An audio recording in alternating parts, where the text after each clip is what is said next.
We have a series, we want to find out if it converges or diverges. So we want to use the integral test for this one because this is monotonically decreasing, so the sequence is always getting smaller and smaller, and because there are no non-negative, what am I saying? It's never negative. There are never negative terms. So you go from 1 to infinity, and we always get positive terms. That means we can use the integral test. And with the integral test, we pretty much just do this, take the integral, see if the integral converges or diverges. If it does, the same is true for the series. So remember, we can't work with infinity, so we put a t there, limit as t approaches infinity. And now we can do this integral. How do we actually do this integral? Well, we have to remember arctangent. Yeah, this one's an arctangent one.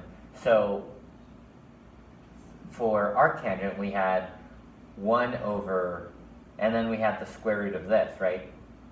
We had the square root of whatever was here, then arctangent of that same value. And we just had to recognize the formula. When you have 1 over something squared plus some value squared, you unsquare this by square rooting, and you put it in this fraction form. You put it here, and then you put it here. So that's how you evaluated that. And now we have our 2 pieces. Our first one contains t.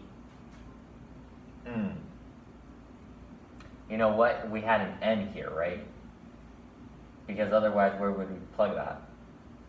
Yeah, that's how arctangent looked, right? Yeah, that's how it looks. Okay, 1/2. I mean, it happens to everyone. It's just such a long time ago. So now we have the other bound, the bottom bound, which we subtract. If we plug infinity into arctangent, we do the limit as t approaches infinity. We plug infinity into there, that's going to give us arctangent of infinity. Arctangent of infinity goes to pi over 2. It goes to pi over 2 because arctangent looks like that.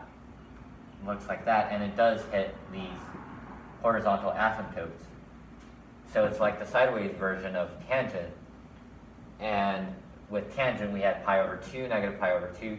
So the same is true here, pi over 2 and negative pi over 2. We're going in the positive direction, arctangent of infinity, so we're going all the way over there. Our limit does go to pi over 2. So this is going to be pi over 2, and that's going to be whatever that is. So in any case, this converges, which was our main question. Does this converge or diverge? Well, it converges.